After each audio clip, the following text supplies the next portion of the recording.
Good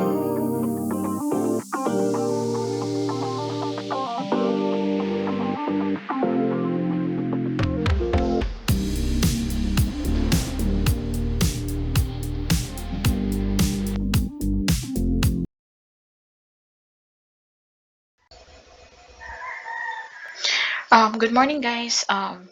May ituturo po ako sa inyo ngayon na tutorial at kung saan po tayo pwedeng magbenta ng mga digital products.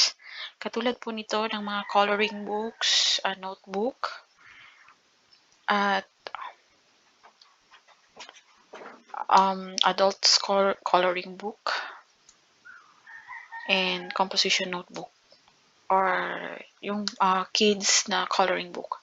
So, paano ba ito gawin at saan pwedeng magbenta? Pwede po tayong magbenta dito ng digital product dito sa Kindle Direct Publishing or KDP. Mas kilalang KDP sa abbreviation niya.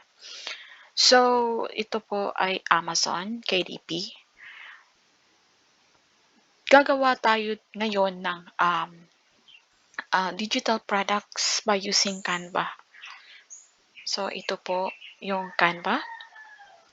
Punta po tayo sa home. Okay. Unang-una pala is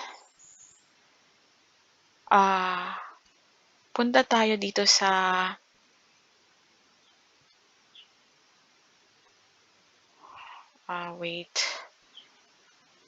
help.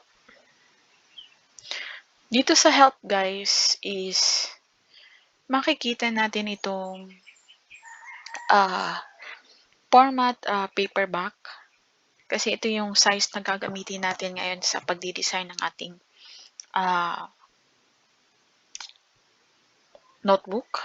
So unang-una is click natin tong format paperback and then create or hanapin po natin dito yung cover calculator templates, download a cover templates. So, isulat po natin yung ilang pages po ang ating gusto kasi ito po yung nire-require ni Amazon na kailangan po tama po ang size na gagamitin natin. So, unang-una is enter your book information. So, paperback po ang gagawin natin. We will make a paperback. And then, the color is black and white. And then, select po natin cream or white paper. Tapos, reading direction is left to right. Tapos, measurement is inches. Tapos, ilagay po natin yung size dito. So, 8.5 by 11. And scroll natin pababa. Maglagay po tayo dito ng ilang pages. So, ang gagawin po natin for our interior design is 100 pages, 120 pages. And click po natin and then calculate the dimension. So, kung nakikita po natin, ito na po ang tamang dimension. Pwede na po natin i-click yung download the templates.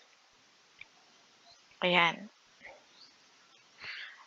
So guys, pag-click po natin itong na-download natin is kailangan po, piliin po natin itong naka-PNG file. Ayan po. Kung pwede namang makopy nyo, Control-C lang po para makopy. Or kung mahihirapan po kayo, minsan kasi pag nasa Canva na po tayo is hindi allow nila, hindi supported yung copy and then pasting. So, click po natin itong tatlong dots and then isave po natin, save as. Pagkatapos natin isave yan guys, okay, lagay po natin PNG. So, nakalagay na po PNG and save. Tapos na po. So, yun na po yung size na ating gagamitin for our design. So, click natin ulit. Tandaan nyo po guys, na ito pong size na ito yung gagamitin natin for our size, inches, 17.520 by 11.250 overall dimension.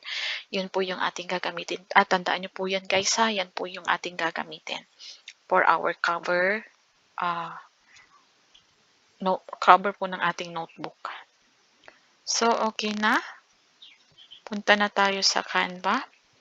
And then, create. Tapos, hanapin po natin yung customize. Pwede po kayong gumawa ng account sa Canva. And then, pag gawa po ninyo ng account, pwede din po kayong mag-pre-mold. Or kung may pangbayad naman po kayo, pwede din po kayong mag-pro kasi madami kayong magagamit na template. So, 17.520. Yan po. Ay, sorry. Kailangan po naka-inches para hindi po tayo magka-problema. So, ito po ay 17.520. 520.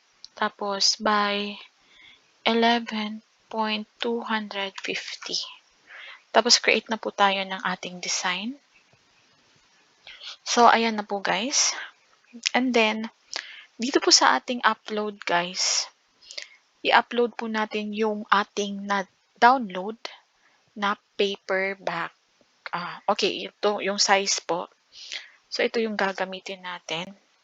Kasi, stricto po talaga si Amazon. Kailangan hindi matabunan yung barcode ng ating digital product.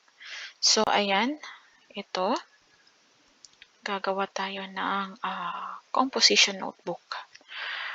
Pagkalagay nyo po dyan guys is, ang gagawin po natin ngayon is magdi-design po tayo. Yan. So dito po, kung gusto nyo pong maganda yung background natin is, search nyo lang po yung pattern, background pattern or pattern, background pattern. Tapos pag dito na po guys, hanapin po natin yung gusto nating design.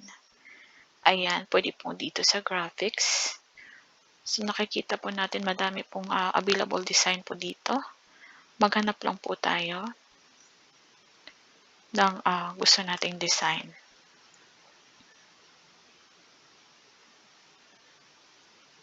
So kunyari ito.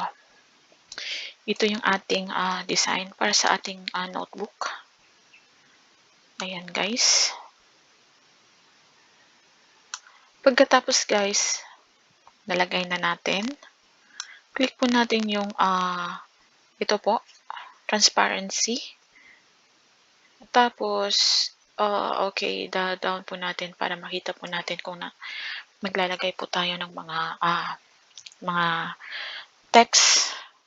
Siguraduhin pong hindi natin matatabunan yung since gagawa tayo ng composition notebook. So, hanap po tayo dito. Square. Ayan. So, ito. Diyan. Ito. Square. And then, palitan lang po natin ng white. White color. So, ayan.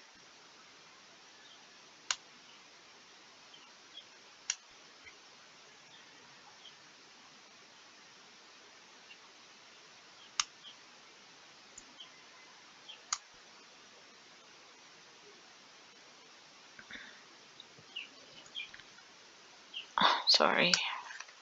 Pwede na tayo maghanap ng rectangle.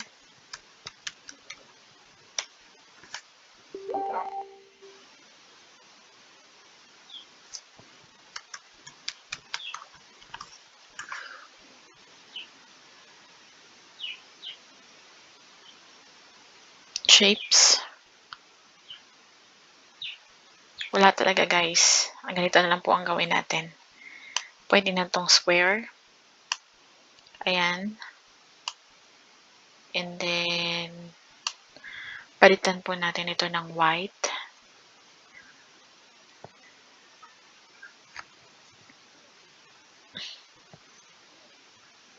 Wala pong ibang option. Bakit? Okay, siguro mahina yung signal. Hanap tayo ng iba.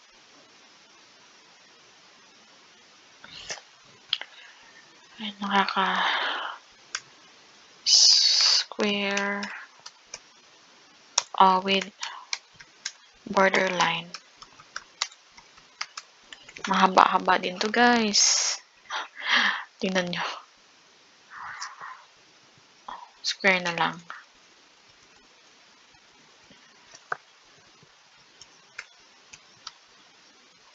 Pati ba naman sa elements, nagkakaproblema pa tayo. Okay, ito guys. Maganda ito. Itong design na to. Maganda sana, pero hindi natin mapapalitan ng ibang kulay. Ito yung problema. Kasi gusto ko sanang palitan ng color. So, yan na lang. Kunwari, yan. Tapos maglalagay tayo dyan ng text. Ayan. Composition notebook. Capital letter. Composition notebook. Ayan.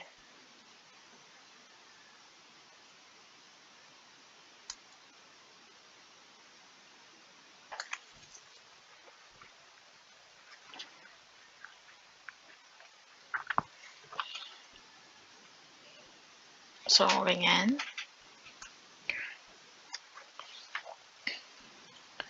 Liitan na lang natin. So, ay maglalagay tayo dyan ng linya. And then, long press po natin yung L. Ayan. Yan. Tapos, pwede po natin i-double.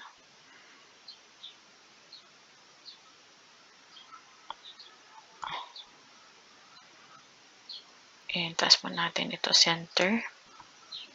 So, ayan na po. So, simplihan lang po natin kasi mas maganda na po yung simple. Naka-center na ba ito? Ayan.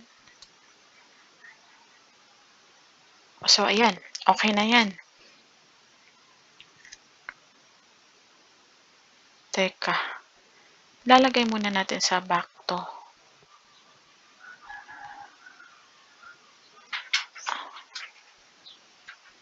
Ito yung problema. Tanggalin na lang natin to. Itong nasa likod. And then, ayan. Ang purpose lang naman dito, guys. Bakit nawala yung ating... Ayan. So, dapat ito is naka-back position ito. Try natin ulit. I-position po natin ito sa back. Backward. Ayan. So, ito na yung nagawa nating notebook.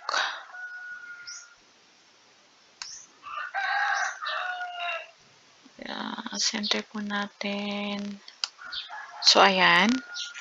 Tapos, download na po natin guys yung ating cover.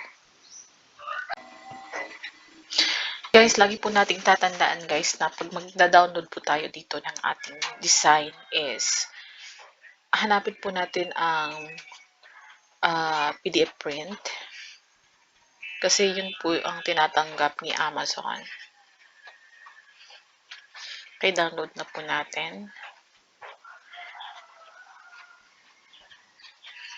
So, ayan po guys. Ganun po paggawa ng cover.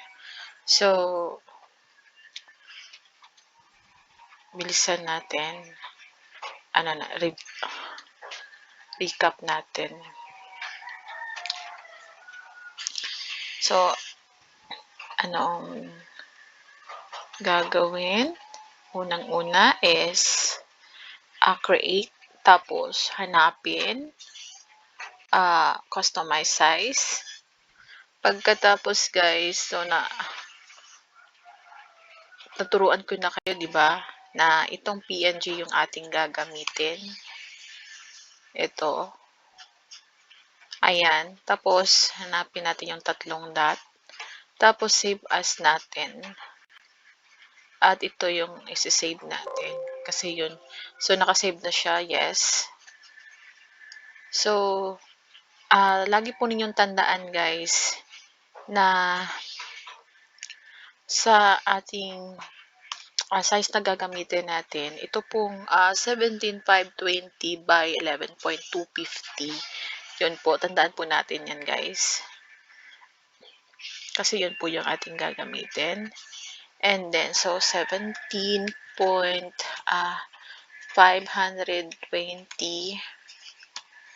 by, sorry, dapat naka-inches po to ha. Laging tandaan na naka-inches po yan.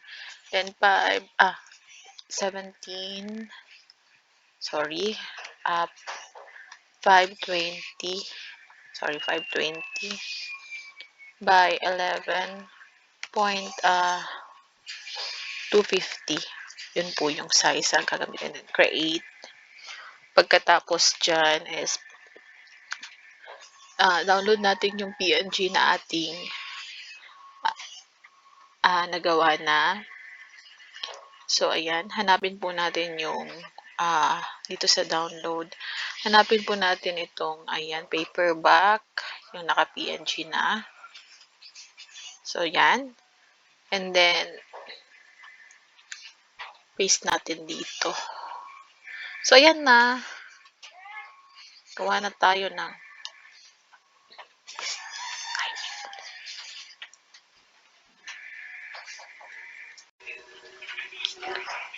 So, ayan, lagay natin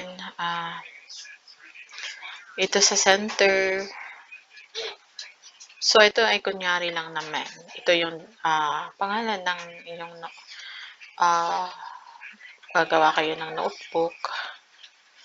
Yan, tapos palitan natin yung kulay sa white.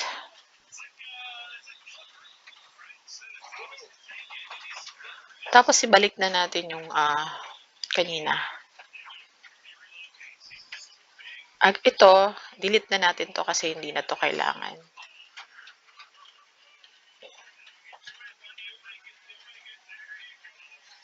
Naku, nawala na naman yung okay.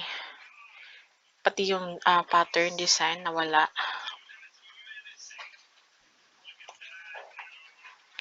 Background pattern. Saan yung ginawa natin kanina? Asan yun? So, kahit ano na lang para mabilis. So, kunyari ito kasi na-delete ko. Ayan. So, ilagay natin ito, position, backward. So, ito na. And then, save na natin. Pag save natin, hanapin natin yung PDF print. Yan. So, yan na po. Nakagawa na po tayo ng ating notebook cover. And then, save. So, susunod naman is yung interior naman.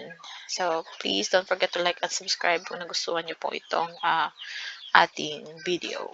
Salamat! Tutorial.